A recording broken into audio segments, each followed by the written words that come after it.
Tere hommikust kõigile! Mul on hea meel teid tervitada tänasel põllumajanduskoja infopäeval PRIA elektroonilise põlluraamatu praktiline kasutamine. Enne kui me alustame, tutvustan teile lühidalt päevakava. Kõigepealt teeb ettekande PRIA põldude registribüroo teenusejuht Siim Klais, kes siis räägib uuenevast PRIA põldude haldamise teenusest ning põlluraamatust. Seejärel räägib PRIA põldude registribüroo juhtivspetsialist Eveli Veetsman PRIA elektroonilise põlluraamatu funktsionaalsustest ning praktilisest kasutamisest. Ning päeva lõppu jääb meil aega aruteluks ja küsimusteks. Lisaks tutvustan lühidalt tehnilisi nõuandeid. Palun kindlasti kõik kontrollige, et teie Zoomi osaleja nimi oleks ees- ja perekonnanimi. See on meile väga oluline, et kõik osalejad läheksid kirja täisnimega. Seda saate teha, kui liigute üleval ribal enda pildi peale. Sealt leiate 3 täpikest. Vajutate sinna peale ning sealt valite rename. Sealt saate siis muuta oma nime ees- ja perekonnanimeks, kes veel seda teinud ei ole. Kindlasti palun hoidke väljas oma mikrofonid ning kaamerad, et tagada parem levi ning mitte segada lektoreid. Küsimused on väga oodatud, neid ootame meie vestluskasti, kust siis saate võtta alt lahti chat ning siis sinna küsida või siis lõpus tõstes käe ning anname teile sõna. Lisaks annan teada, et salvestame ka infopäeva, mis on leitav siis hiljem meie koduleheküljelt, sama infopäeva päevakavalt ning ka tänased ettekanded on sealt leitavad. Mina tänan ja kui meie esimene ettekandja Siim on valmis, siis annaksin sõna Siimule.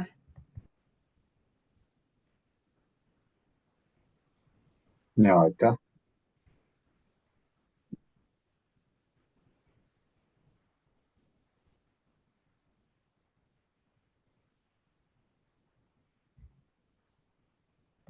Nii, kas te näete minu slaide praegu? On kenasti näha. Ja. Aga siis tere kõigile osalejatele. Mina siis Siim Klais PRIA põldude registribüroost. Näitan ennast praegu pildis ka, aga võimalik, et hetkel pärast panen pildi kinni, sest et siin internet võib pisut aeglane olla. Aga plaanis on teile siis täna pisut rääkida e-PRIAs asuvast uuenenud põldude haldamise teenusest, kuhu on siis lisandunud ka uued võimalused, et lisaks siis põldude üldise halduse kõrvale saab seal nüüd siis pidada ka e-põlluraamatut ja tänane infopäev siis umbes 3 tundi umbes vast kujuneb, et me siin Eveli Veetsmaniga 2 peal oleme selle siis ära jaganud, et minul on plaanis siis teha selline kiirem sissejuhatus, nii umbes 30 minutit ja natuke siis sissejuhatuseks räägin sellisest pildist, et mis, miks ja kuidas. Ja siis ka lühidalt, et mis meil siin aprilli alguses siis valmis sai ja mis valmis ei saanud, ehk mis siis lähemas ja kaugemas tulevikus võiks veel lisanduda. Ja siis võib-olla mõned sellised kitsaskohad käiks ka veel üle ja siis ka veel paar sõna KSM nõudest ja siis võib-olla mõned sellised kerkinud küsimused ja müüdid ja hirmud võib-olla lükkaks ka ümber, mis siin tekkinud on. Aga jah, et kui ma enda esitusega siin siis ühel pool olen, et siis Eveli võtab üle ja räägib juba siis detailsemalt, et kuidas see asi siin teenuses siis täpsemalt käib. Ja sel ajal, kui Eveli siis hiljem rääkimas on, et ma ise siis istun siin chatis ja saan siis vastata jooksvalt kõigile teie küsimustele, et kuna siin osalejaid on päris palju, et me siin koolituse lõpus päris sellist avatud mikrofoniga küsimuste-vastuste vooru väga suures mahus ilmselt teha ei jõua. Et selles mõttes kindlasti kasutage seda võimalust siin chatis. Nii, aga siis kõigepealt, et nagu esitlustel ikka, et mõned mõisted ja nende tähendused võiks siis ära klaarida, et alustuseks, millest võiks siis ühtselt rääkida, on see, et e-põlluraamat ei ole siis PRIA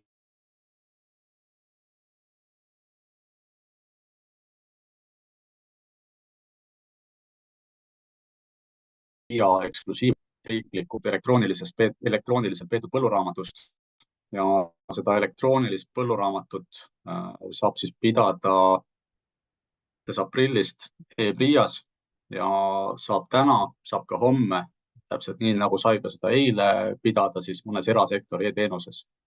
Et siin tuntumad erasektori teenusepakkujad on teile siis teada, et seal on siis e-agronoom, Terake, abimasin ja mõned siis teenusepakkujad veel.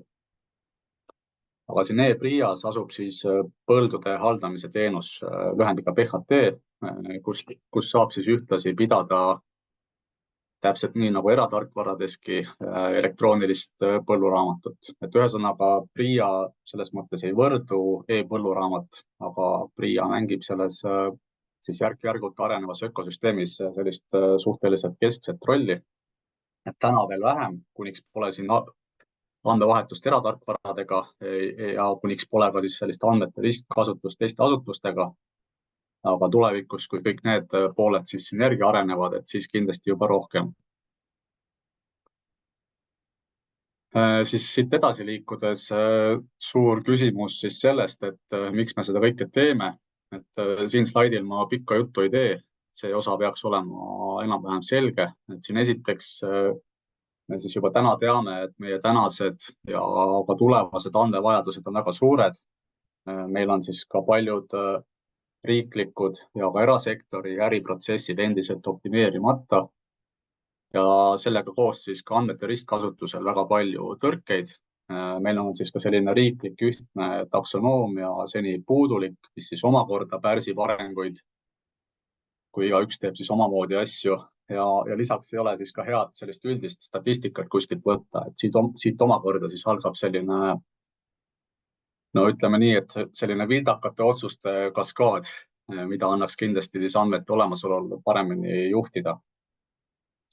Aga mida siin nagu oleks vaja aru saada, on see, et me oleme ikkagi selle teekonna väga varajases faasis, et see, mis me siin praegu oleme valmis saanud, see on alles see kõige esimene samm, et see aprillis alustanud teenus on siis selline pilootteenus ja minimaalne toode, mille peale me saame siis kõike seda ülejäänud tulevikus planeerida ja ehitada, et kuniks kõik see suur pilt ja visioon meil siin siis realiseeruma hakkab, et see vajab siin kindlasti veel hulga tööd ja aega. Aga siin siis kiire kuvatõmmis sellest, kuidas see teenus siis välja näeb, et teenuse asukoht siis e-PRIA-s, et sellest räägib varsti juba põhjalikumalt. Aga jah, et siin aprilli alguses sai teenus avatud, et põhimõtteliselt saate ka kohe täna selle sama koolituse ajal selle juba ka lahti teha ja seal siis kaasa nokitseda, et ma selles mõttes julgustan julgelt katsetama, et seal nii põldude kui ka tegevuste lisamise puhul on selline tore nupp nagu kustuta või muuda, et selles mõttes saab sisestada ja kustutada katsetamise eesmärgil julgelt, et kustutatud tegevus on kustutatud tegevus, et ta ei jää kuskile siia ajalukku püsima. Aga nüüd lühidalt kokku võtta, et mis võimalused siin uuenenud teenusest siis tekkimas on. Esmalt siis saab tulla ja vabatahtlikult siis põlluraamatu pidamisega seotud uusi võimalusi testida. Saab neid mõistagi juba ka kasutusele võtta. Ja teiseks siis lisaks vabatahtlikkusele, pidades silmas ka 16. või 15. juulist alates tekkivad KSM nõuet. Et oleme ka selleks siis toonud sellise tasuta minimalistliku võimaluse neile meetme taotlejatele, kes siis mõnda eratarkvara e-teenust ei kasuta.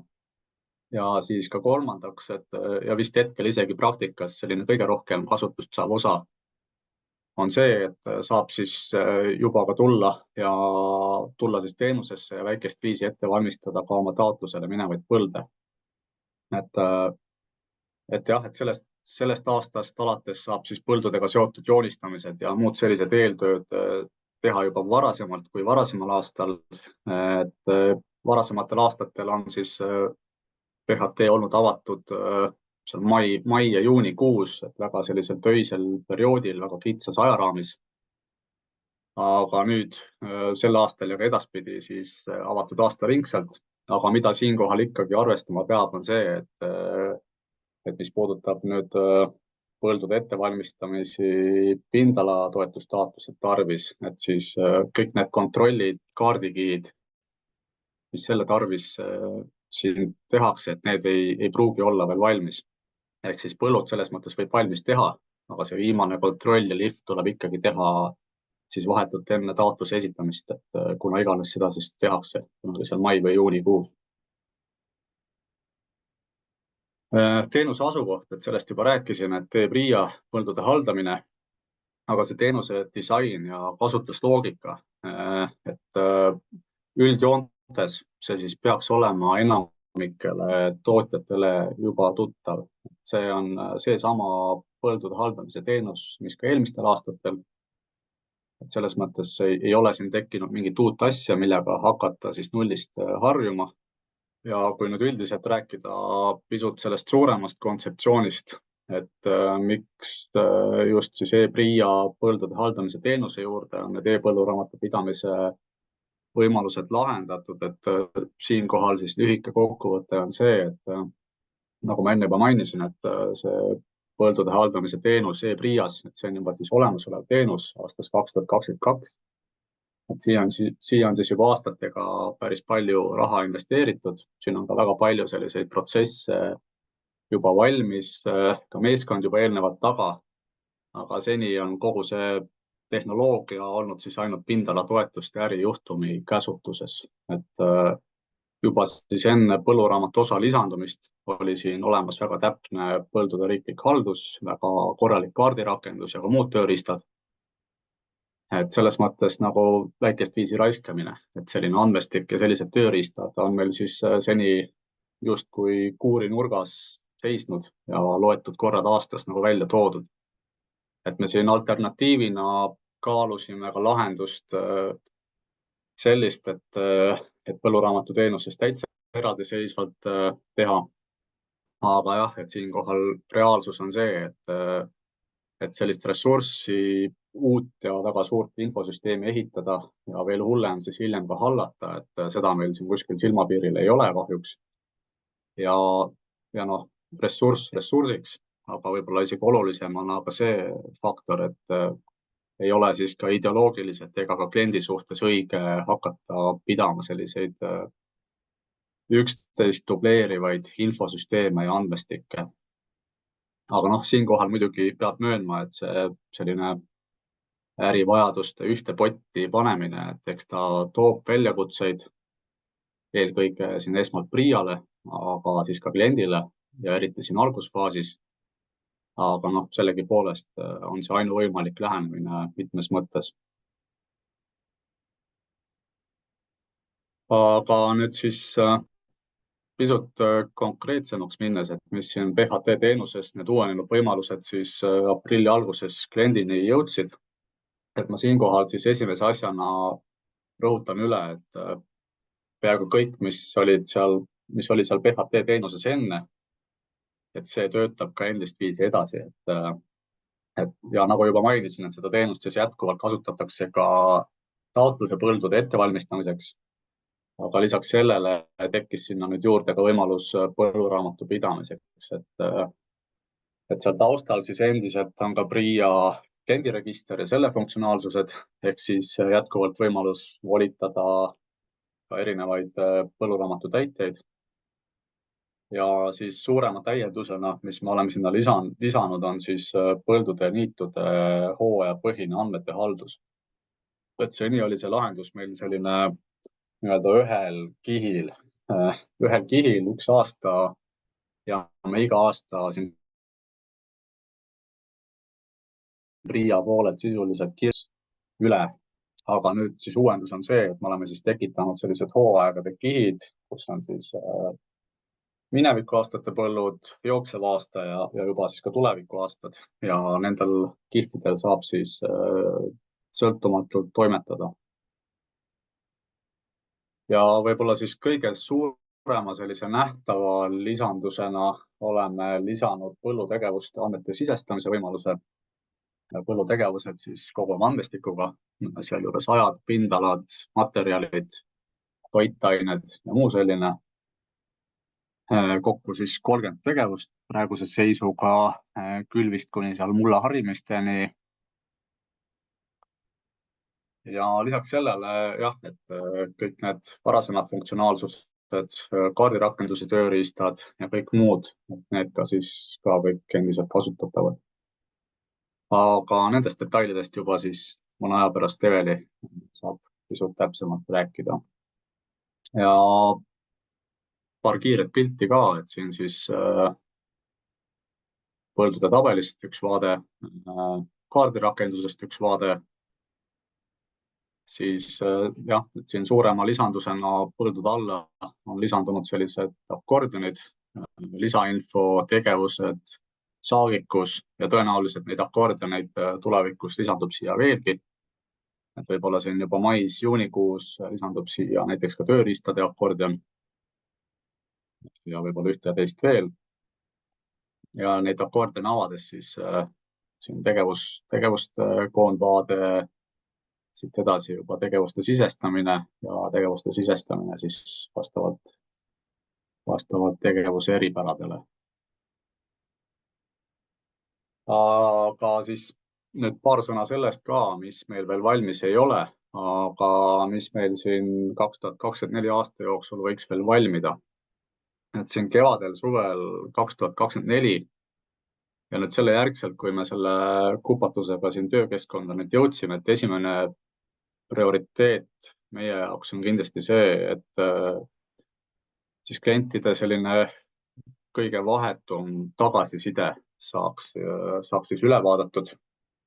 Ja sellest lähtuvalt siin kindlasti mõningast sellist andmeväljade kohendamist, mõningast sellist andmeväljade automaatset eeltäitmist ja muid selliseid väiksemaid mugavusparendusi kindlasti võtame ette. Et selliseid ettepanekuid on meil siin viimase paari nädala jooksul juba tulnud omajagu. Ja päris mitmeid oleme juba suutnud äragi lahendada. Et ühe väikse näitena olemasolevate maastikuelementide täpne pindala ja me saame siis süsteemselt vaadata ka seda, kuidas need maastikuelemendid siis kattuvad mõne põlluga.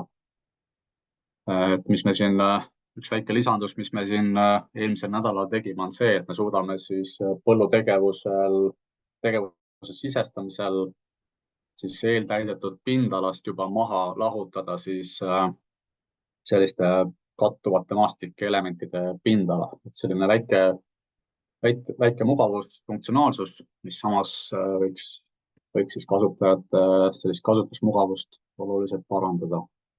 Ja selliseid väikseid asju kindlasti jõuame siin aprilli-maikuu jooksul teha veel päris palju. Lisaks sellele eelduste kohaselt siin maikuu jooksul, juunikuu jooksul on siis ka mõningad sellised teadmusteenused juba lisandumas.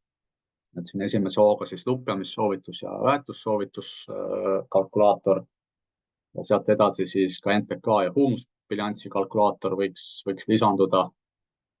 Aga jah, nende puhul on nüüd see väike nüanss, et kuna need teenused siis vajavad sageli sisendina mineviku andmeid, siis nende teenuste kasutamine siin esimeses faasis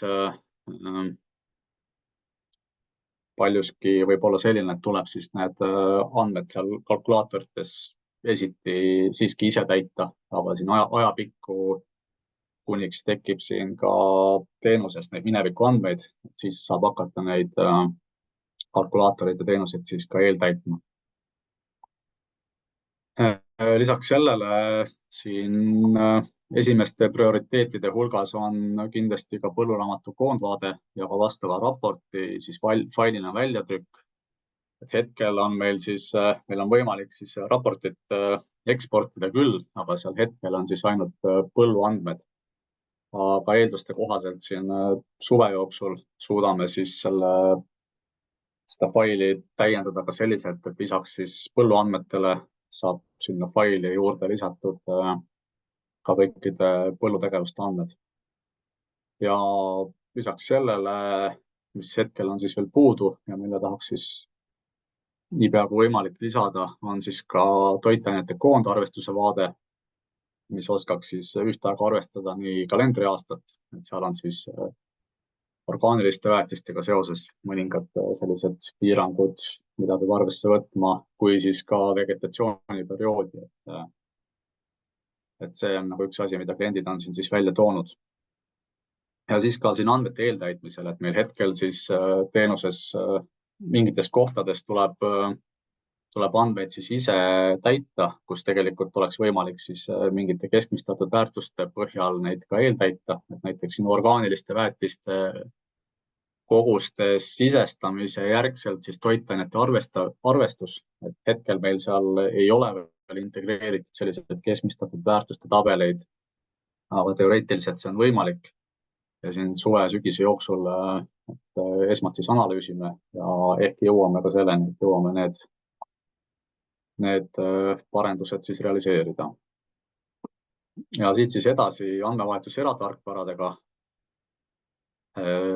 See on ka asi, mis on siin hetkel veel siis töös, et siin 2024 aastal esmalt on plaanis siis esimeste selliste pioneer eratarkvaradega plaanis saada liikuma põllud suunal PRIA eratarkvara. Ja kui selle osa saame siis tööle, et siis proovime saada tööle nagu vastupidise andmete liigutamise, et siis eratarkvarast on võimalik PRIA-sse põlde saata. Ja kui ka selle osa oleme siis tööle saanud, et siis saame liikuda alles põllutegevuste juurde. Aga jah, et see on teema, mis kindlasti vajab siin esialgu planeeritust rohkem aega, et siin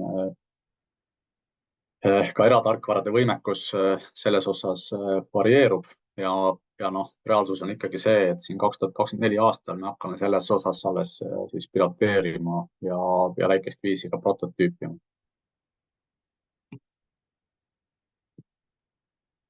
Nii, ja ka siis võimalikud kitsaskohad, mida PRIA teenuses 2024 aastal e-põlluraamatut pidades peaks siis arvestama.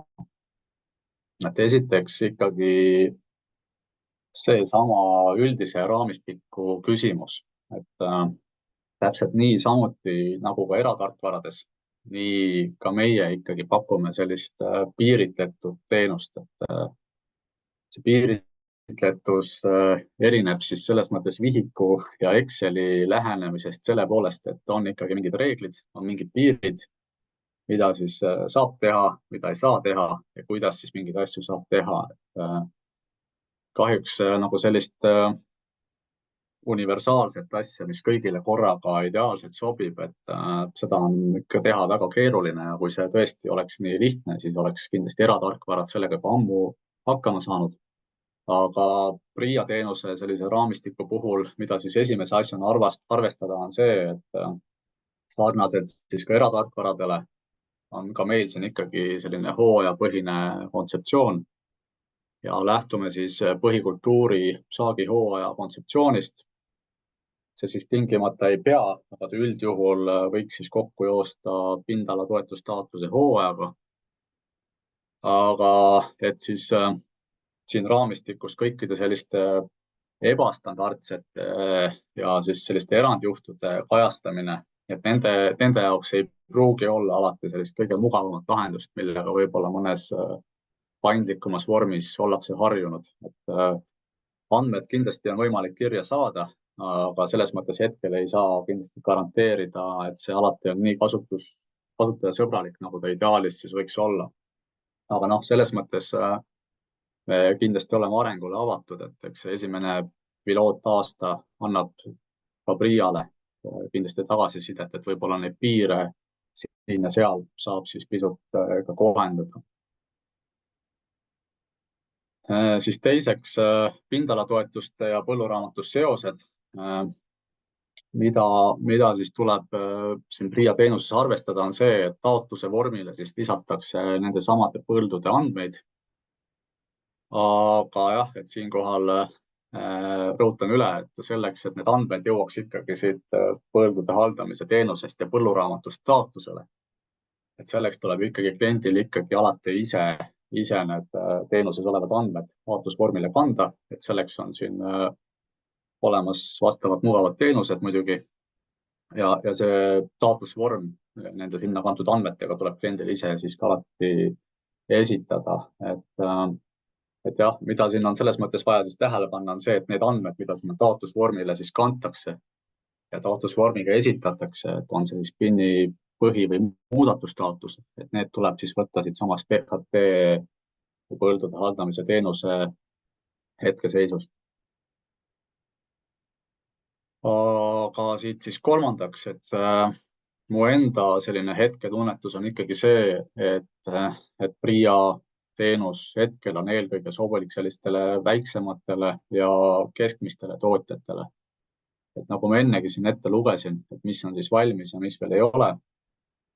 Et see juba olemasolev funktsionaalsus, ta võib olla, aga ta ei pruugi olla suurtele tootjatele esialgu piisav.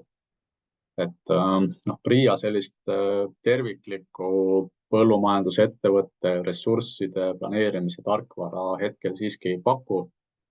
Ja sellised funktsionaalsused nagu siin kõiksugu koondarvestused, väetusplaanid, tööajahaldused, masinate liidestused, kombitegevused, materjalide laondus, mobiiliäpp ja kõik muud, et need asjad on veel puudu.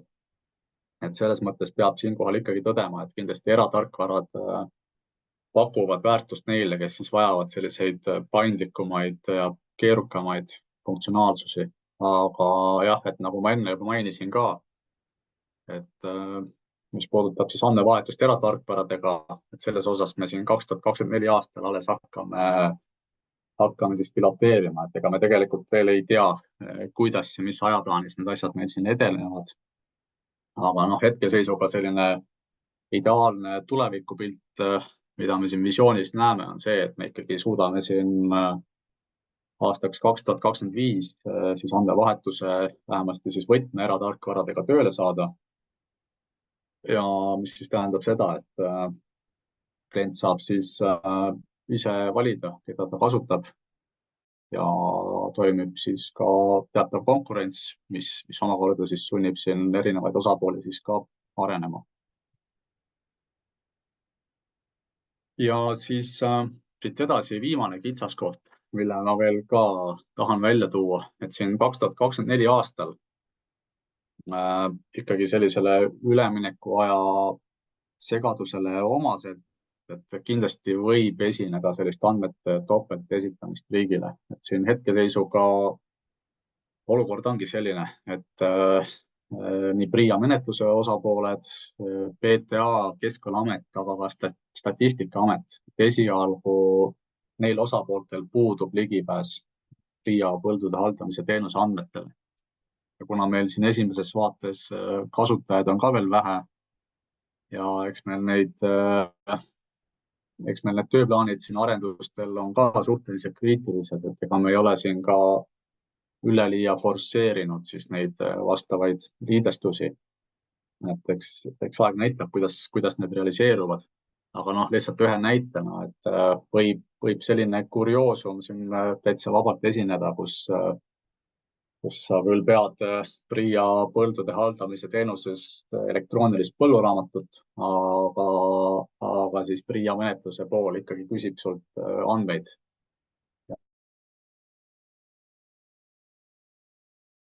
Ja sa pead talle selle võtma ja talle siis ka saatma. Vähemasti kuniks siis pole selliseid ligipääsu võimalusi meil siin loodud. Nii, siis KSM meetmes e-põlluraamatu pidamise nõue. KSM, see on siis keskkonnasõbraliku majandamise toetus, et siin 2023 aasta seisuga päris populaarne. Suurusjärgus 2000 taotlejat, väga suurte pindadega.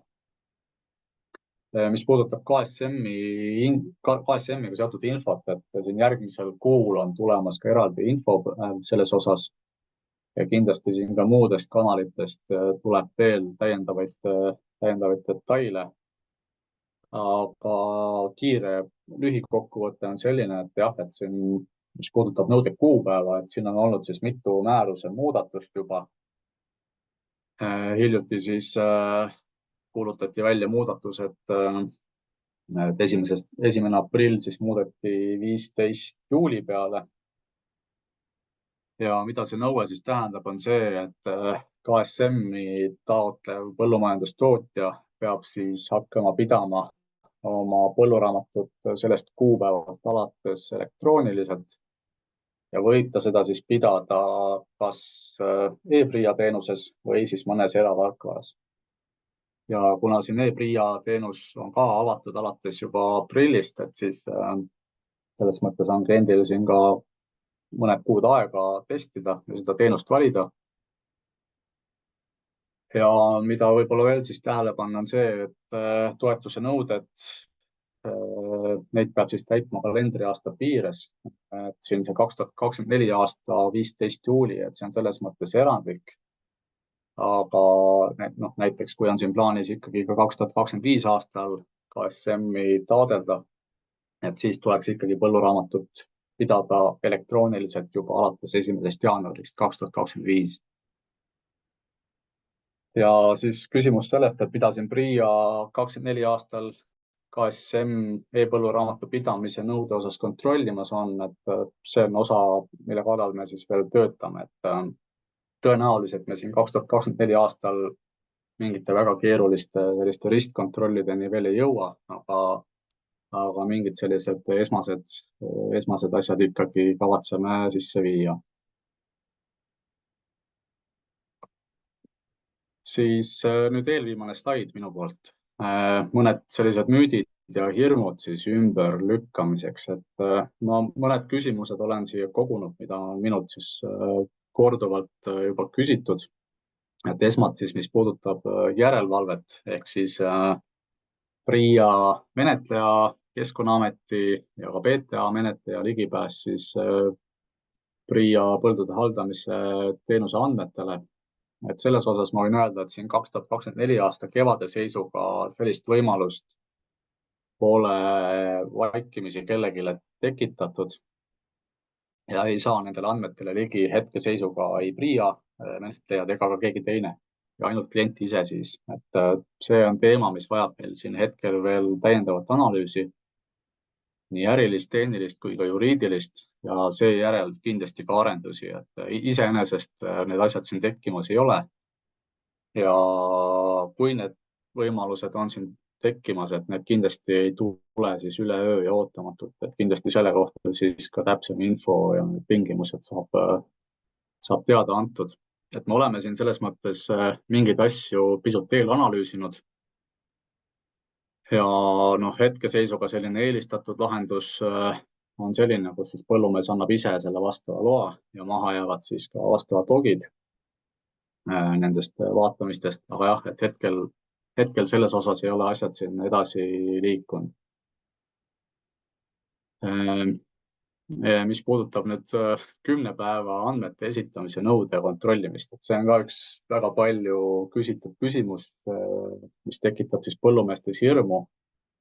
Minu lühike vastus on see, et see infokild, et kuna siis mingi tegevus on siia PRIA THT teenusesse sisestatud või kuna siis mingit tegevust on siin PRIA teenuses muudetud, et seda aega siis mitte nüüd segi ajada sellega, millal siis põllul tehtud tegevus ise tehti. Selles mõttes 2 eri kuupäeva, eks ole. Aga seda esimest kuupäeva, kuna see kirje teenusesse lisati või seda seal muudeti, et seda infot meie siin PRIA e-teenuses ei näita. Et jah, ta on meil kuskil IT-süsteemsemates logides teoorias olemas, aga sealt selle siis esmalt nagu kliendi endani ja sealt edasi siis ka järelevalveni toomine, kellele, nagu juba mainisin, nagunii palju ligipääsu ei olegi. Et see on hoopis teine teema, et see kindlasti vajab siin ka veel täiendavaid analüüse, arendusi, juriidilisel poolel ülevaatust ja ma ütleks, et isegi selliseid kontseptuaalseid või isegi poliitilisi otsuseid, et jah, et selline loginduse sisse toomine ja selline ülidetailne järelevalve ei tundu ei tundu siin lähimate aastate prioriteet kindlasti mitte. aga noh, selles mõttes see 10 päeva nõue kehtib endiselt, nii nagu ta veeseaduse põlluraamatu puhul ju on. aga selle täitmine selles mõttes on põllumehe vastutus ja kontroll selle üle jätkub ka täpselt nii, nagu ta on olnud. Et vähemasti siin PRIA e-teenuse lisandumisega mingisugust sellist uut loginduse komponenti ja sellega seotud kontrollmehhanismi niipea ei näe, et oleks kuskilt poolelt tulemas. Mis veel, kas e-põlluraamat muutub kõigile millalgi kohustuslikuks? Esimeses järjekorras siis ainult KSM taotlejad, teistele jätkuvalt siis vabatahtlik. See lauskohustuslikkuse teema on siis kaugema tuleviku teema, et selle jaoks peab siin nii mõnedki eeltingimused kindlasti veel ära täitma eelnevalt. aga jah, et sellega läheb kindlasti veel siin aastaid aega, kuna see täpselt siis tuleb, ei oska isegi pakkuda hetkel. Siis kas KSM taotleja peab siis eratarkvarast ära kolima või veel hullem, peab äkki pidama e-PRIA-s PHT-s paralleelset põlluraamatut? Ei pea, selles mõttes topeltpidamine pole vajalik ja KSM-i jaoks piisab täiesti, kui eratarkvaras juba peetakse. Et noh, siinkohal lihtsalt iseküsimus on see, et kuidas me siis lahendame siin esimestel aastatel selle osa, kuidas me PRIA poolelt saaks selle nõude täitmist siis kontrollida. aga jah, et seda lahendust me hetkel siis veel analüüsime.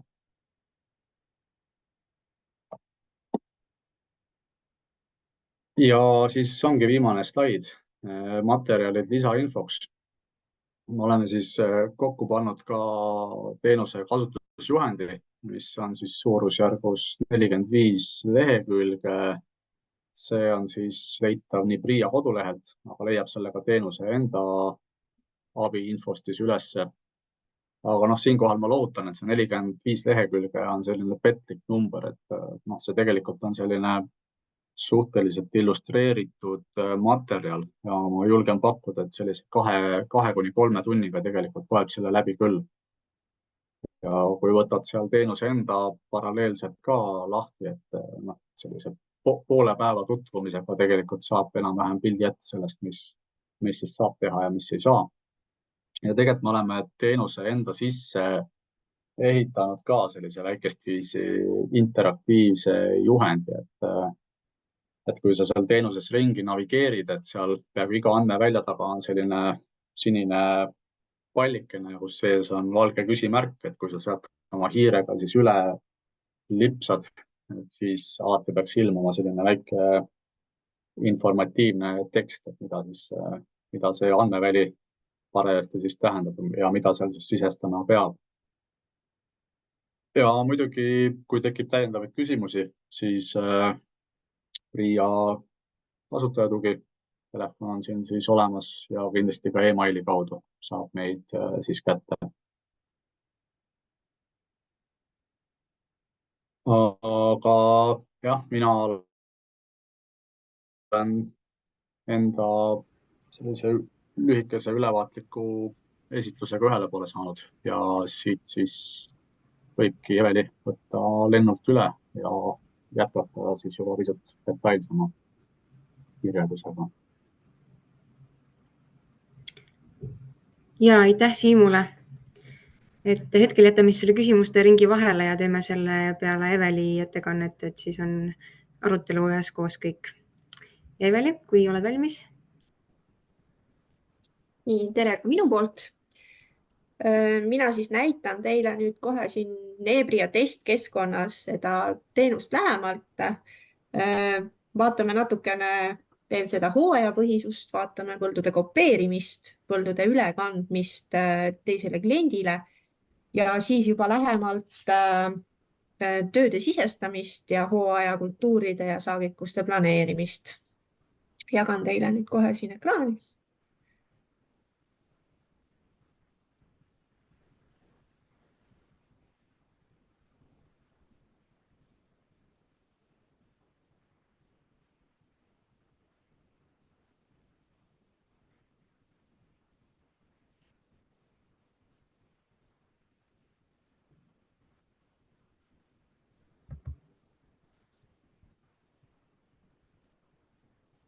nii, on näha mu ekraan.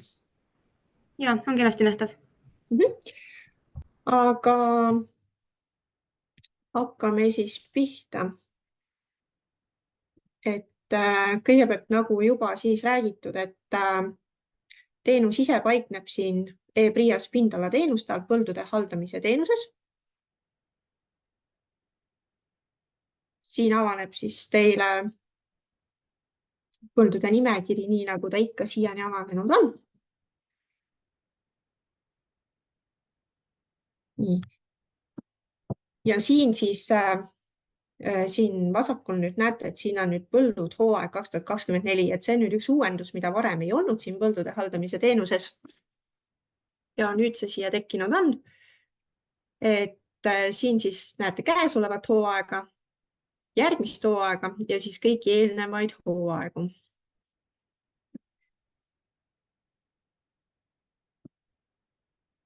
Saan siin näidata, et siin hooaega vahetan. Natukene mõtleb. Ja siis siin avanevad nüüd siis põllud hooaeg 2023 andmed.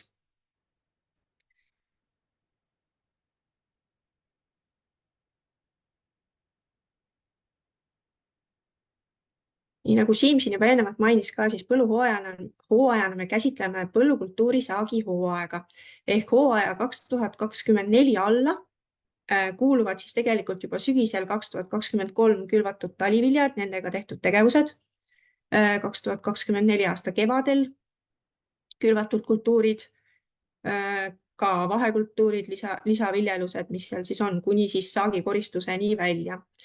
Ja kui te sügisel 2024 hakkate siis taliviljakülve planeerima, siis tuleks need põllud siit tegelikult kopeerida juba hooaega 2025 ja tööd sisse kanda siis sinna järgmisesse hooaega. Et põllu põhiandmete ja geomeetria muudatused erinevates hooaegades on sõltumatud, ehk siis muudatused ühes hooajas ei mõjuta andmeid teises hooajas. Ehk siis te võitegi selle põllu siit 2024. hooajast kopeerida 2025. Ma kohe näitan ka seda. Ja teha seal 2025. aastast selle põlluga muudatusi ja siin hooajas 2024 ei muutu mitte midagi. Hooaega 2024 tegevusi saab siin lisada alates eelneva aasta 1. juulist kuni hooajale järgneva aasta 9. veebruarini. Ehk siis näiteks, kui me lähme hooaega 2023, siis siia sai tegevusi lisada kuni 9. veebruarini. Ja täna, ma näitan teile, täna ma tegelikult siia enam mitte midagi lisada ei saa. Siin on hooaja tegevused, aga mul siin lisamise võimalust ei ole.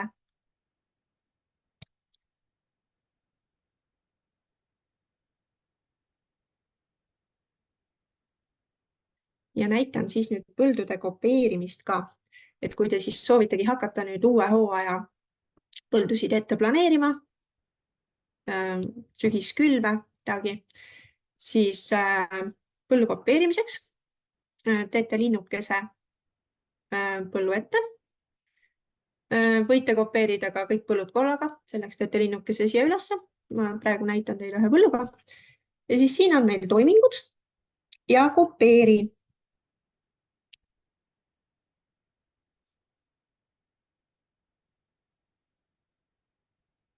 Nii, siin saame valida hooaega eelnevatesse hooaegadesse põldu kopeerida ei saa. Nii.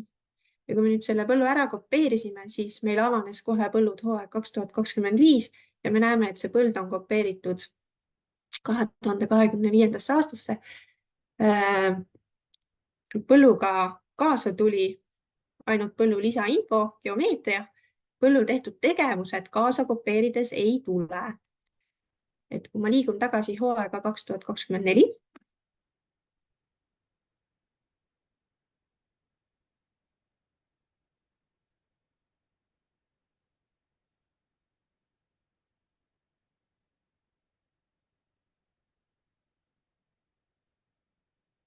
nii, siis see põld oli mul siin, siis ma siin näitan, et tegelikult oli mul siin ka üks põllutegevus sisse kantud, aga see tegevus siis kaasa ei liikunud, et põlluga liiguvad kaasa siis ainult põllu lisainfo geomeetria.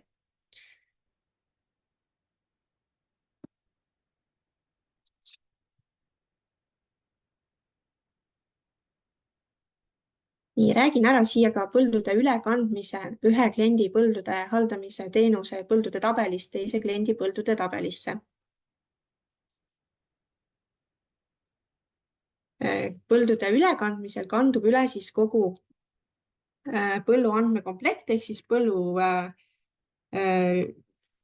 üldinfo ja ka põllul tehtud tegevused.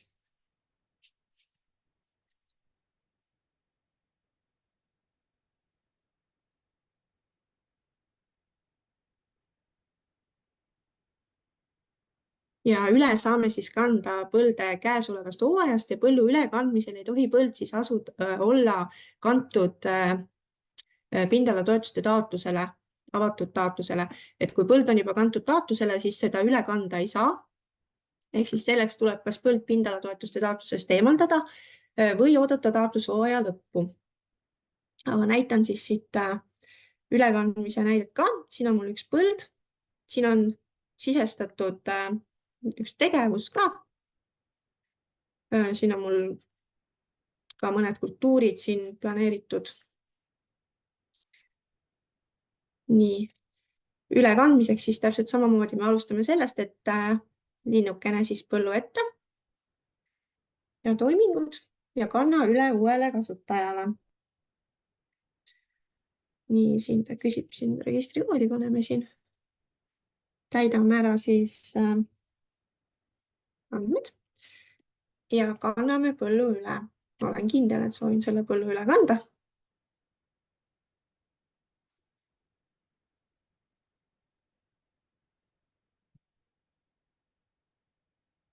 nii, ja nüüd see põld kadus siit nimekirjast ära.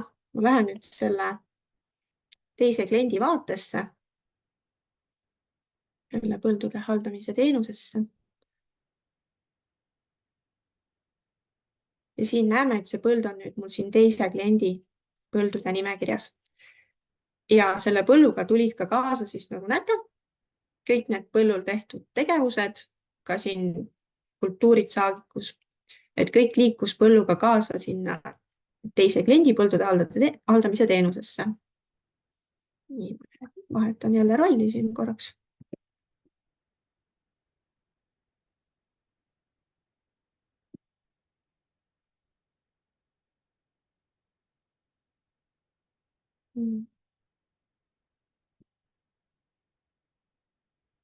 ja hakkamegi siis rääkima põllule tegevuste sisestamisest.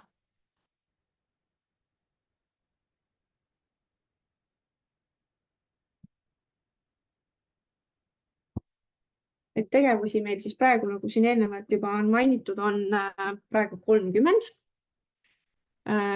Need avanevad kõik siin.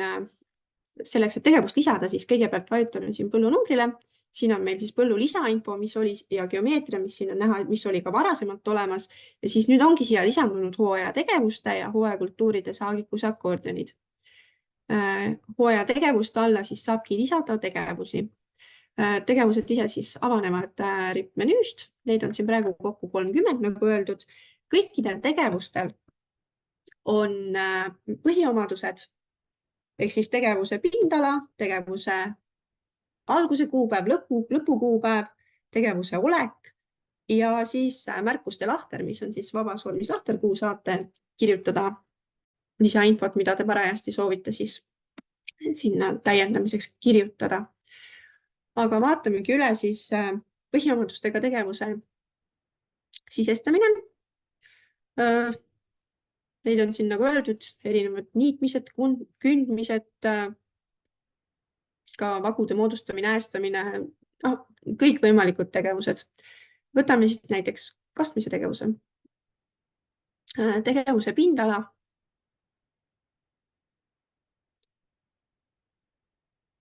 On siin siis eeltäidetud. Seda saate käsitsi muuta. paneme siia mingisuguse teise kuupäeva, tegevuse algus, millal te selle tegevuse läbi viisite, tegevuse lõpukuupäev, märkuste lahtrisse siis soovi korral saate kirjutada mingisugust lisainfot. Nii ja salvestame selle tegevuse.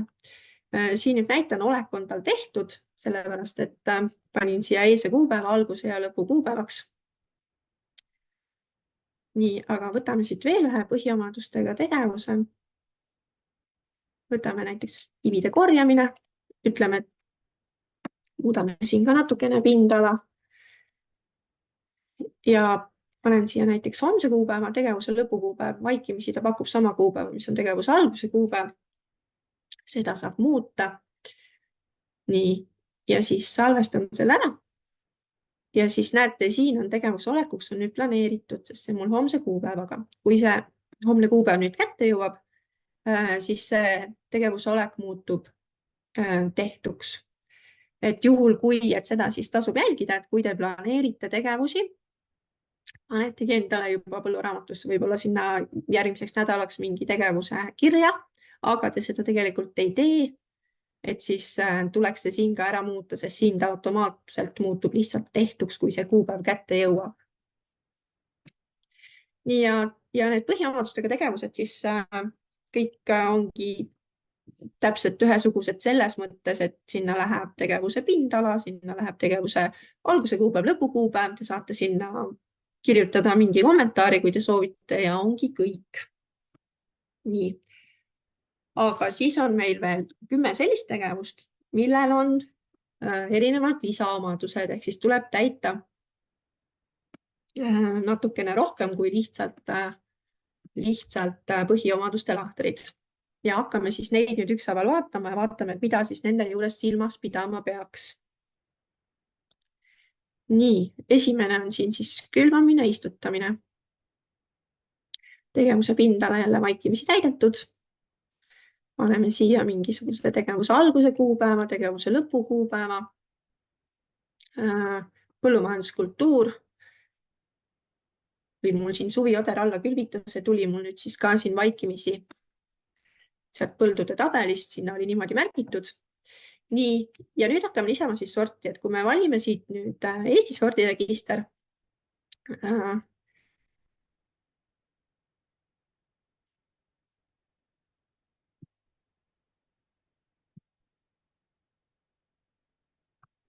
nii, siis ma saan siit sordi nime samamoodi siit sordiregistrist valida. Sordiliik täitub automaatselt. Siit ma saan valida kategooria. Nii, kogu sektorile ja ühik. Kui ma ühiku kogu sektorile ühiku siin ära märgin, siis kogus kokku selle ta arvutab siin juba ise ära. Siin saab veel märkida lisaks selle, et kas külvan selle sordi vahekultuurina või kas külvan selle allakülvina ja kas kasutan puhist. Et siin lihtsalt peale vajutades avaneb ka rippmenüü, saate ära märkida, et allakülvina ei külva, vahekultuurina ei külva, allakülvina ei külva, aga ütleme, et kasutasin puhist ja siis, kui ma valin, kasutasin puhist ka, siis tekib siia selline lisatabelikene, kuhu tuleb siis ära täita ka puhise materjal, ehk siis võtame siis taimekaitsevahend. Nii. Ja puhise puhul siis üks asi, mida jälgida on veel see, et siin ühikuks või siin küsitakse kogu sektorile, et puhise puhul, et kui te seda kasutate, siis üldiselt on seal antud siis kogus tonni kohta seemnel, et siis tuleks siin ise teha see väike arvutus ja ära arvutada materjali kulu hektari kohta. Täidan ära. Ja ühik ongi siis hektari kohta. Nii. Ja tegelikult sai meil nüüd siin siis kõik andmed said ära täidetud, soovi korral saab siia märkuste lahtrisse midagi veel lisada. Ja siis salvestame selle tegevuse ja nüüd on ta meil siin hooaja tegevuste all kenasti kirjas. Et hästi korraks veel näitan selle külvamise tegevuse juures, et kui te nüüd ei vali siin, et tähendab, te saate siin ka valida lisaks Eesti sordiregistrile ka Euroopa Liidu ühtne sordileht või siis muu, et ei pea valima siit registrist. Nii.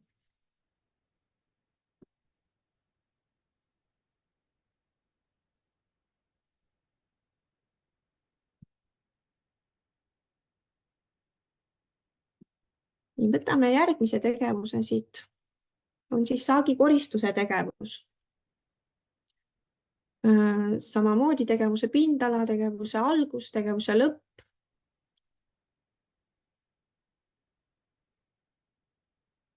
Nii, tegu on siis kultuuritüüp, tegu on põhikultuuriga. Siin saab veel valida kas allakülvi vahe või KSM vahekultuur. Nii, ja siis määrata ära saagitüübi, koguse. Kui määrata ära kogu sektori kohta, siis arvutab kogu koguse teile ise. Kogused, olgu siis öeldud, on siin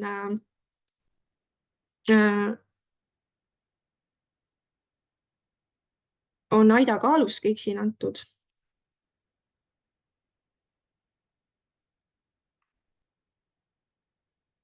Nii. Ja salvestan tegevuse ja siin tegelikult rohkem midagi ei olegi. Midagi väga erilist. Nii. Aga väetamise tegevus.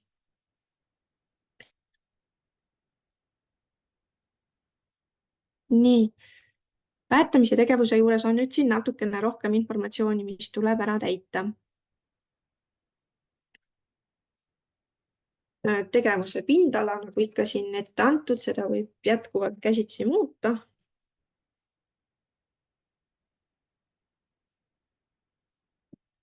Nii. Tegevuse alguse kuupäev, tegevuse lõpu kuupäev. Nii. Siis tuleb määrata väetamisviis. Valida on siis paisklaotamine, pindlaotamine, sisestuslaotamine või pritsimine. Oleme praegu sisestuslaatamine. Praegu valime väetise registrist. Ehk siis tuleb siis Põllumajandus- ja Toiduameti väetise registrist. Pakutakse meile siin tippmenüüs nüüd neid tooteid. Paneme siia.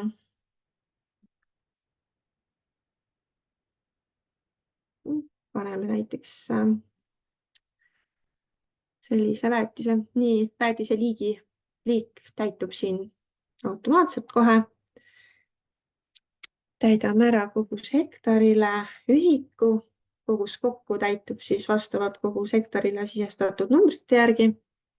Nii, ja siin on toitainete koguse tabel, mis siis, kui me valime väetise registrist, siis see täitub siin ära ise ja siin midagi meie muuta ei saa. Lisaks saab siin veel siis märkida, et kas tegu võis olla väetise paisklaotuse külvieel või suur fosfori kogus, et need kõik mõjutavad mingil määral, eks ole, seda, kui palju erinevaid aineid põllule anda võib. Et sellepärast need omaduste lahtrid ka siin on. Nii, aga see tegevus sai valmis, salvestame ära. Aga näitan siin korraks ka näiteks, kui on tegu nüüd, ei ole tegu väetisega registrist, vaid tegu on näiteks orgaanilise väetisega. Valime siin näiteks tegevuse kuuluvad ka mingisugused. Nii, paneme näiteks tegu on, teeme vedelsõnnikuga. Nii.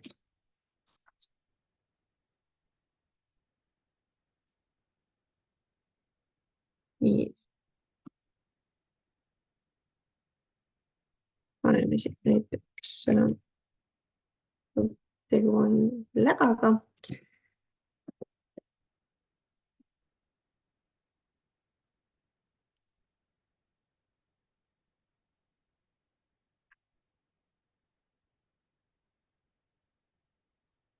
Nii, kogu sektorile.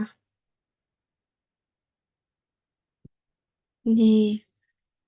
Ja siis siin on nüüd toitainete koguse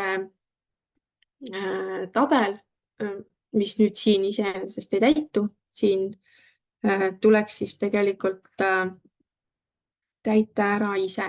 Paneme siia mingid numbrid ka.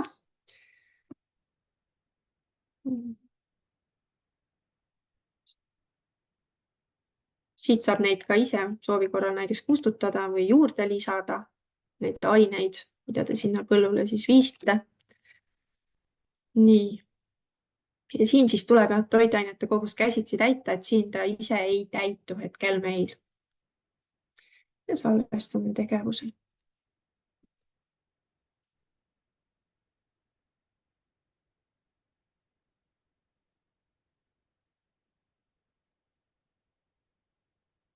Nii. Võtame siit järgmise tegevuse. See on siis lupjamine. No samamoodi tegevuse pindala täitub vastavalt põllupindalale. Täidame ära tegevuse kuupäevad. Ja materjalid. Siin saab siis samamoodi valida, kas väetisregistrist või siis pakub siin veel erinevaid variante, millega siis põldu lubjati. Võtame praegu lubiväetisregistrist. Tootenimetus tuleb siis väetiste registrist valida. Väetise liigi lahter täitub siis vastavalt tootele.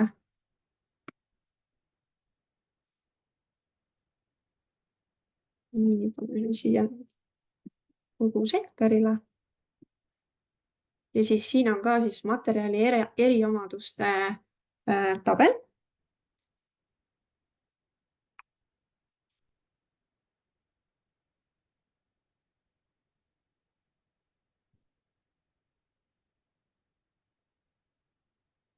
Nii. Ja siin on ka toitainete kogused, siin on siis aine osakaal, et see nüüd siin täitub vastavalt, kui on valitud registrist väetis, siis toitainete koguse tabel täitub siin ise. Võtab oma andmed sealt väetise registrist. Nii, aga materjalid eriomadused, et toote infos võiks ka see kirjas olla ja siis selle saate siia lisada, et paneme siia mingi numbrid ka. Nii, ja siis me salvestame tegevuse ja ta on meil jälle siin olemas. Aga kui me valime nüüd lupjamise puhul, ei vali nüüd väetisregistrist, vaid valime midagi muud. Valime näiteks tuhk.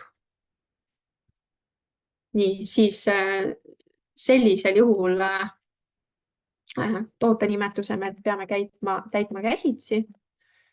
Siis ja määrama ka väetise liigi. Nii. Täidame ka siis siin koguse lahtrid. Ja samamoodi siis ei täitu meil toitainete koguse lahter ise. Ehk siis siia saab lisada neid andmeid käsitsi vastavalt siis selle toote infole, mis te sinna põllule panite.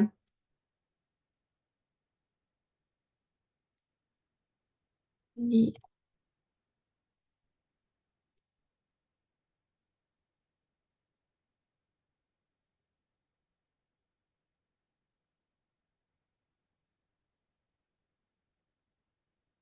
Nii.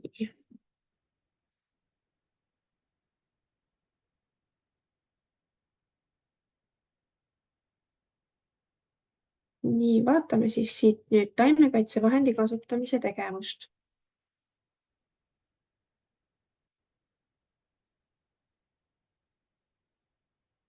Nii, samamoodi tegevuse pindala. võib muuta, ei pea muutma vastavalt sellele, mis pinnal te tööd teete. Tegevuse kuupäevad.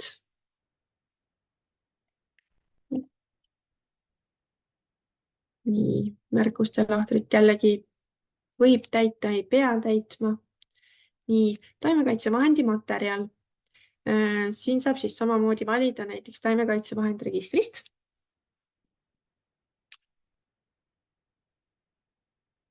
Ja sellisel juhul siis tootenimetus avaneb teil siin rippmenüü, kui te hakkate siin trükkima neid esimesi tähti, siis te saate siin selle valiku ja leiate kiiresti toote üles.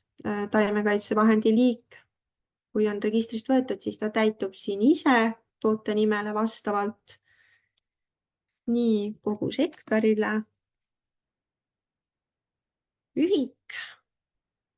Nii, kuna taimekaitsevahendit üsna tihti, eks ole, pannakse paagiseguna, siis tegelikult saab siia siis lisada neid taimekaitsevahendeid mitu. Paneme sinna veel midagi. Nii.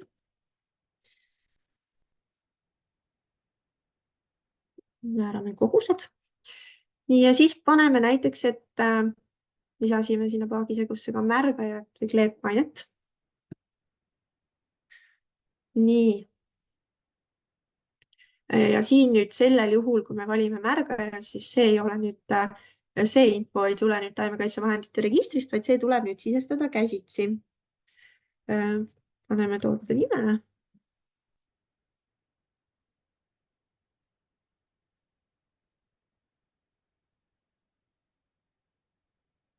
Näiteks.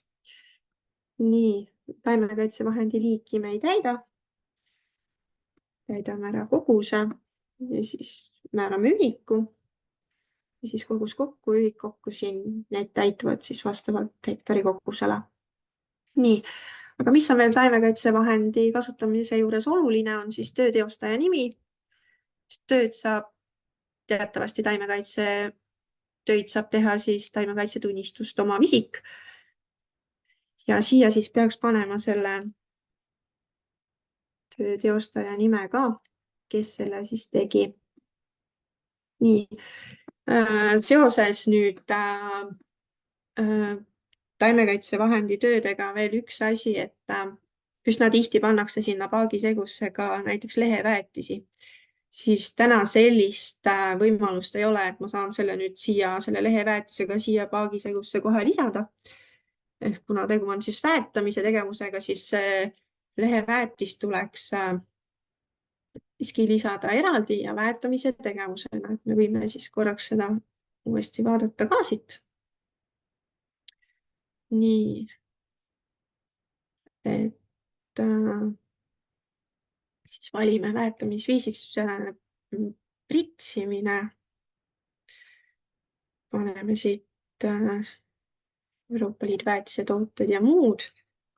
Sisestame siit siis väetise nimetuse.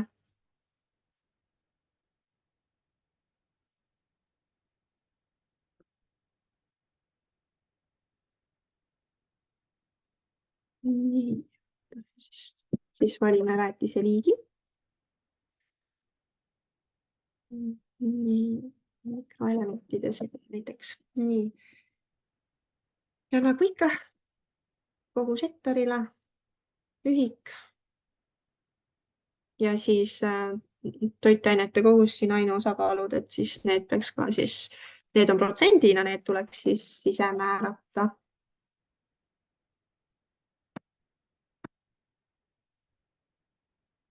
Hakkan neid praegu siin täpsemalt tegema, aga jah, et leheväetised siis tuleks lisada väetamise tegevuse alla, kuigi tihtipeale need tehakse ju ühe tööna koos taimekaitsetöödega. Sama kehtib ka näiteks ka kombikülvi kohta, kus siis külviga koos läheb kompleksväetis näiteks, et siis tuleb see sisestada kahe tegevusena, külvitegevus ja väetamise tegevus.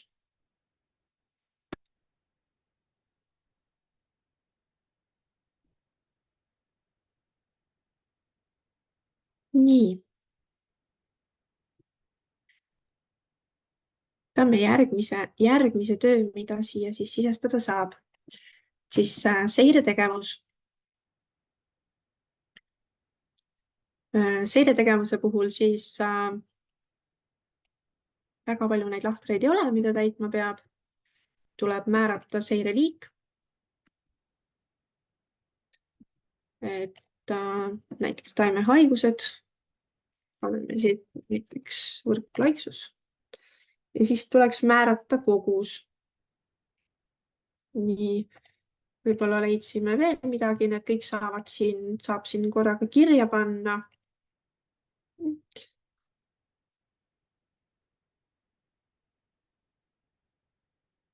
Nii.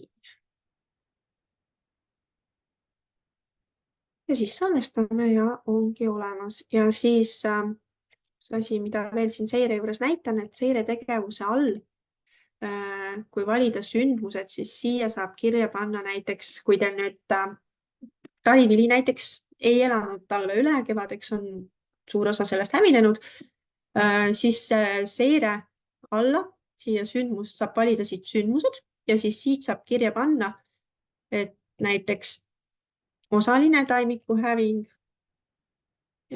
rohkem siin täita, kogu ühikulahtrit siin täita ei saa, aga võib näiteks siis siia märkuste lahtrisse kirjutada, et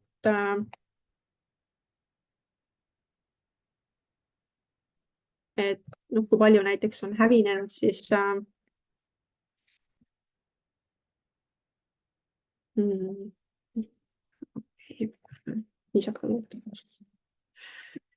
nii, näiteks, et selle saab siis siia seiretegevuse alla ära märkida. Et siin seire juures tasub tähele panna ka seda, et ei otsi mingit täppisteaduslikku numbrit või et ei ole vaja tervet põldu läbi käia ja täpselt üle lugeda, et mitu kahjurit te sealt leiate. Et see ei pea olema päris nii detailne nüüd.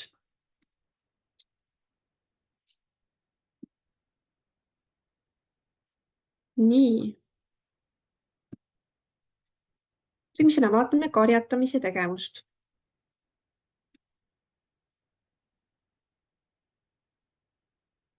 Nagu ikka kõigepealt põhiomadused. Nii, siis paneme siin kuupäevad, karjatamise alguse ja karjatamise lõpukuupäev. Nii, siin korraks juhin tähelepanu, siin on karjatatud tunnid, et siin praegu see mul täitus, ma sisestasin tegevuse alguse, sisestasin tegevuse lõpukuupäeva ja siis ta arvutas mulle kokku karjatamise tunnid. Ma teen seda praegu siin ePRIA testkeskkonnas, et ma tegelikult ei ole 100% veel kindel, et see uuendus juba ka töökeskkonnas olemas on. Esialgu meil karjatamise tunnid vaikimisi see lahter ei täitunud. Et sinna tuli käsitsi see number kirjutada. Praegu ta siin testkeskkonnas mul juba täitub siin vaikimisi ära. Et kas ta töökeskkonnas ka täitub, ma ei tea veel praegu. Aga igal juhul, kui veel ei täitu, siis varsti see uuendus sinna ka jõuab. Aga karjatamistunde saab ka käsitsi muuta, et näiteks kui see kari ütlemegi ööseks läheb sisse, et siis võib neid tunde siin ka maha võtta, käsitsi muuta. Nii, ja siis toodangurühmad tulevad siis maaeluministri määruse järgi. Saate siin valida, kes teil seal põllu peal täpselt oli. Nii, kui me nüüd valisime siin toodangurühma koguse, märkisime ära, karjatamise tund on märgitud, siis tekkis meil siia maha jäänud toitainete tabel. See tabel täitub meil praegu siin automaatselt samamoodi selle maaeluministri määruse info järgi. Aga kui teil on endal täpsemat informatsiooni, mida teie loomad sinna põllule siis täpselt maha jätavad, olete lasknud mingid analüüsid teha, et siis tegelikult saab neid numbreid ka käsitsi siin muuta. Nii, võime siia veel midagi lisada, et jah, kirja saab panna siis kõik, kes teil seal parajasti seal põllul siis olid. Et hetkel meil puudub selline võimalus, et me saaksime näiteks eraldi kopleid kuidagi siia põllumassiivile joonistada või siia geomeetrisse lisada. Et selleks, et kui teil on näiteks põld jagatud mitmeks erinevaks kopliks, et siis praegune lahendus on see, et siis ta tulebki joonistada nii-öelda erinevate põldudena, et kuidagi siia põllu peale eraldi neid koplipiire märkida hetkel ei saa.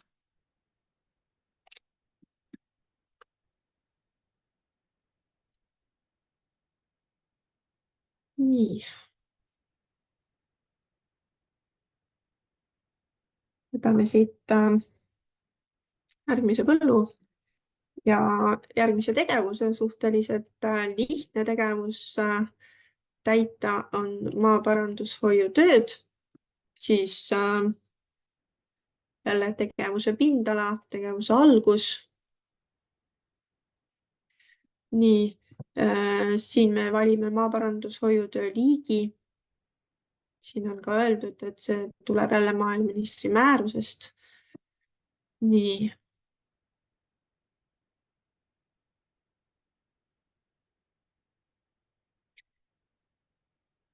Et võtame siit mingi tegevuse.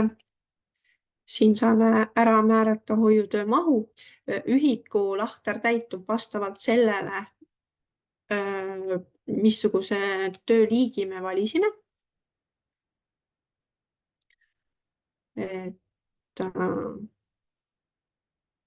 Ja vastavalt sellele, kui ma muudan siin tööliiki, siis siin muutub ka ühik.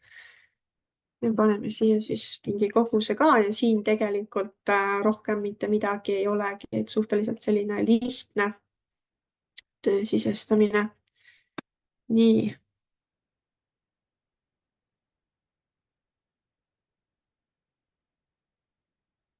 Sõnniku aunastamise töö. Sõnniku aunastamise puhul on siis, mida tasuks silmas pidada, et tegevuse pindala võiks olla siis selline see aunaalune pindala, et kuhu siis põllul see sõnnik aunastati. Nii, jälle tegevuse kuupäevad. Nii, saame valida sõnniku tüübi, siin on 2 valikut, koguse ja ühik on siin siis vaikimisi ära täidetud. Sõnniku aunastamise puhul siis samamoodi, et meil hetkel puudub võimalus siin põllul kaardi peale ära märkida, et kuhu täpselt see sõnnik siis aunastati. Et seda võimalust ei ole, siis võib näiteks märkustesse selle kirja panna, et kus see sõnniku aun siis seal põllul täpselt paikneb või põllumassiivil. Ja veel sõnniku aunastamise juures tasub siis tähele panna, et igasugune, et kuigi te märgite võib-olla selle siia põlluraamatusse ära, et siis igasugune teavitustegevus, et näiteks kui see aun on seal rohkem kui 2 kuud, et siis tuleb Kotkasportaalis selle kohta märge teha ja kõik sellised asjad, et neid tuleb jätkuvalt teha, et täna see info niimoodi ei liigu, et sellest üksi ei piisa, et te siia põlluraamatusse selle täidate, vaid ikka jätkuvalt ka seal Kotkasüsteemis tuleb see info ära täita.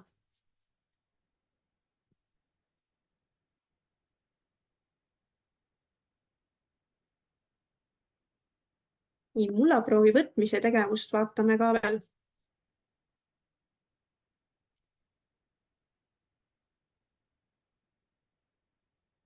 Nii, ka suhteliselt lihtne tegevus täitmise mõttes, et tegevuse pindala, tegevuse algus, tegevuse lõpp, tegevuse teostaja nimi siia. Ja siis labor, siis, kus seda proovi siis analüüsitakse. Ja rohkem siin midagi kirja panema ei peagi. Nii. Aga tegevuste sisestamise juures ja selle hooaja põhisuse juures, et mainin veel seda, et kui ma enne ütlesin, et hooajale saab tegevusi sisestada eelmise aasta 1. juulist kuni järgneva aasta 9. veebruarini, siis täpselt sama kehtib ka nende tegevuse kuupäevade osas, ehk kui ma näiteks täna soovin siia sisestada mingi tegevuse ja märgin siia kuupäevaks aprill 2023, siis ta annab mulle siin veateate, et käesoleva hooaja põlluraamatusse ma eelmise aasta aprilli tegevust sisestada ei saa.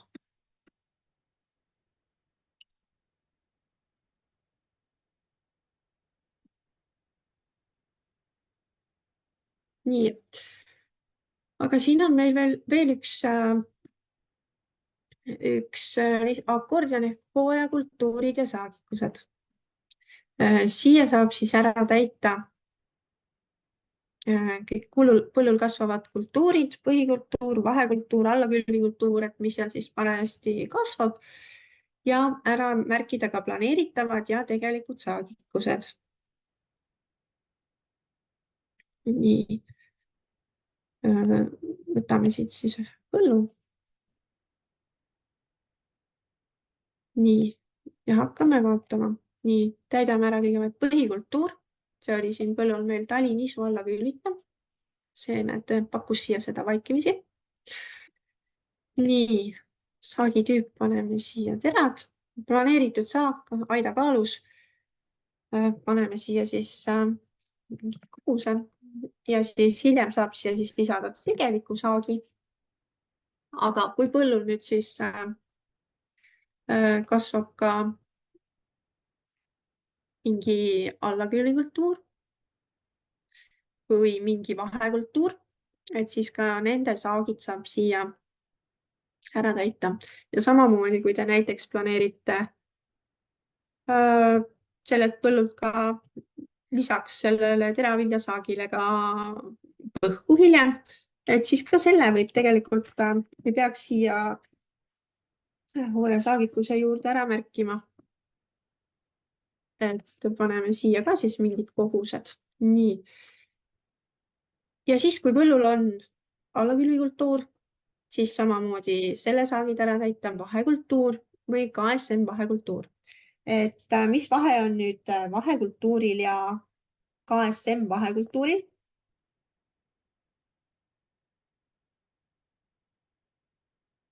Et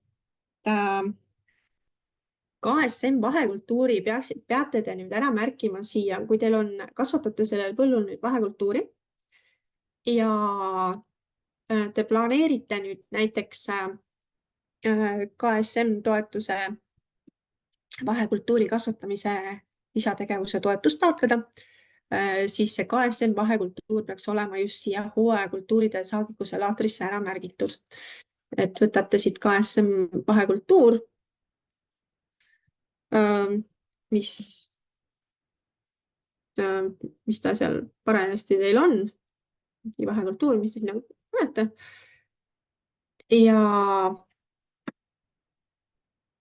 Ja märgite selle siia hooajakultuuride saagikuse laatrisse. Ja nüüd, kui ma täitsin ära siin hooajakultuuride saagikus siin selle KSM vahekultuuri, siis näete, mul tekkis ka siia põldude haldamise teenuses põldude nimekirja põllumajanduskultuuri laatrisse tekkis KSM vahekultuuri märge. Ehk see on nüüd siis see põld, millele, kui te hakkate pindalatoetuse taotlusi tegema, täitma, et siis see on nüüd see põld, mille te saate seal ära märkida kui põld, millele te taotlete KSM vahekultuuri kasvatamise tegevuse toetust. Et ja tegelikult see nüüd kehtib ka nende kohta, kes otsustavad seda põlluraamatut täita kusagil eratarkvaras. Et kui te soovite seda KSM vahekultuuri lisategevusest toetust taotleda, et te küll tulete siia põldude haldamise teenusesse, kui te hakkate taotlust esitama, te täidate siin ära need põllumajanduskultuurid, siis selle KSM vahekultuuri, et selleks te peate ikkagi tulema korraks siia hooajakultuuride saagikuse akordionisse ja täitma ära siin KSM vahekultuuri andmed lihtsalt, et mida te seal kasvatate, et teil tekiks ka siia see märge ja siis te saate selle siit ka taotlusele kanda.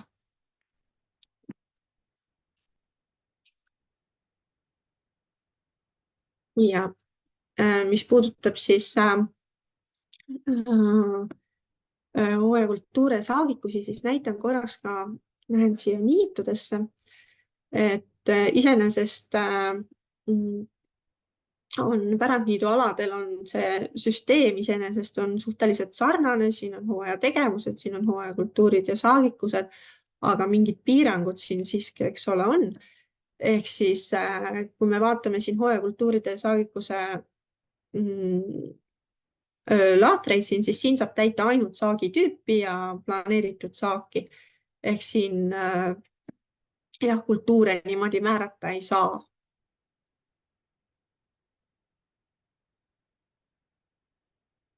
Nüüd me saame uuesti siseneda siia põldude haldamise teenusesse. Ma võtsin siit küll teise kliendi nüüd.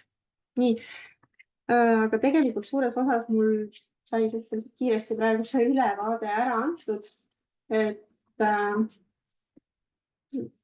üle vaadatud, missugused tegevused meil siin on, kuidas neid siia sisestada, mida silmas pidada. Et võib-olla vaataski üle mõned küsimused hoopis nüüd siia, et mis siin tekkinud on.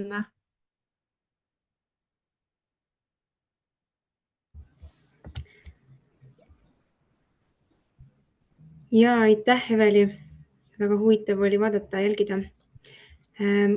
Kas Siim on siin juba vastanud mingid küsimusi, ma saan aru, et äkki Siim võtab sõna üle ja saab vastata neile küsimustele siis veel, et mis on jäänud või selgitada midagi juurde?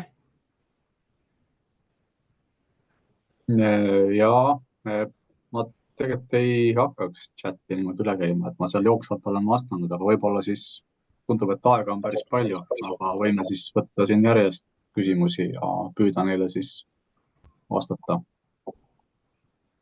Võib kasutada siis kui mikrofoni, et ei pea siin chatis võrgatama.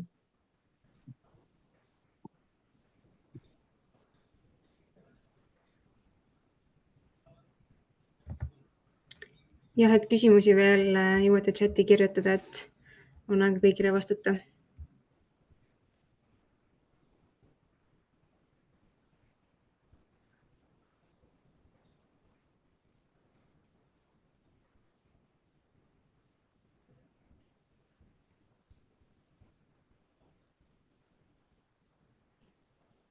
Et Siim tõi ka välja oma ettekandes, et küsimusi saab alati ka kliendi toel esitada ja Priia kodulehel on siis korduma kippuvate küsimuste rubriik ka olemas, et saab sealt ka, kui midagi veel tänasest jääb. Et kindlasti ma usun, et tuleb neid infopäevi ka veel ja uut infot peale, et kõik ühe korraga ei jõuagi alati ära rääkida. Ja, eks ma natukene lisan siia, et tegelikult jah, need ettepanekud tegelikult on väga oodatud või sellised tähelepanekud, et andke meile seda tagasisidet, et kirjutage meile sinna sammamaa@priia.ee või helistage meile, et seda oleks nagu, see meie jaoks ka siin vajalik, kuna tõesti siin on selline algus, et me saame siin jooksvalt neid parendusi teha, et aga selleks meil ongi just seda tagasisidet vaja.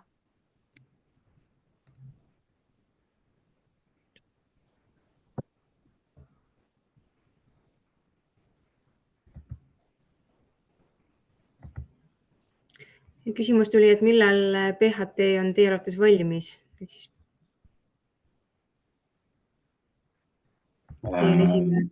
PHT ei saa tõenäoliselt mitte kunagi valmis, sest et teatavasti põllumajandus on pidevas arengus.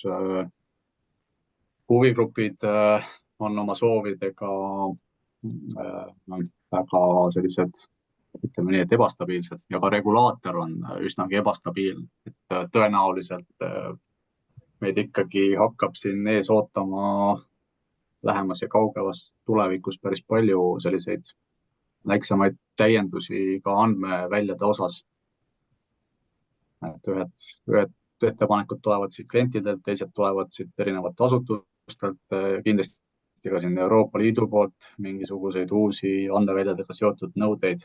Et öelda, et PHT on siis valmis ühel hetkel, et seda ilmselt ei saa öelda. Aga et jõuda nagu sinnamaani, kus saab öelda, et Priia PRIA pakutav teenus on siis selline, mis pakub nagu kliendile sellist täisväärtuslikku mugavat teenust. Ma arvan, et sellega läheb siin aasta kuni 2, aga siin tuleb ka ikkagi vaadata nüüd seda, et kes on see mudel klient. Et kui me siin ikkagi, me ei saa ühte patta ju panna seda 5000 hektariga suurtootjat ja 100 hektariga väiketootjat, et need nõudmised neil klientidel on ikkagi väga erinevad, et ma arvan, et nendele 5000 hektari tootjatele tõenäoliselt me ei saa siin nagu võib-olla isegi kunagi valmis, et ja võib-olla see ei peagi olema eesmärk, et hakata pakkuma siin kõigile sobivat teenust.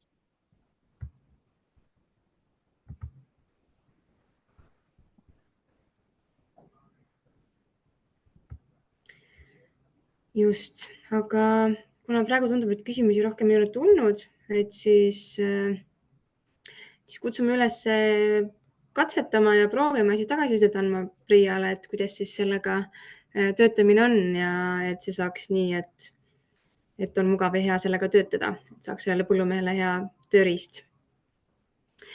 Aga siis veel kordan üle, et salvestus on leitav hiljem EPKK kodulehekülje pealt ja sinna siis paneme ka Siimu ettekande ja ootame teie tagasisidet. Kohtumiseni järgmistel infopäevadel. Aitäh kõigile osalejatele!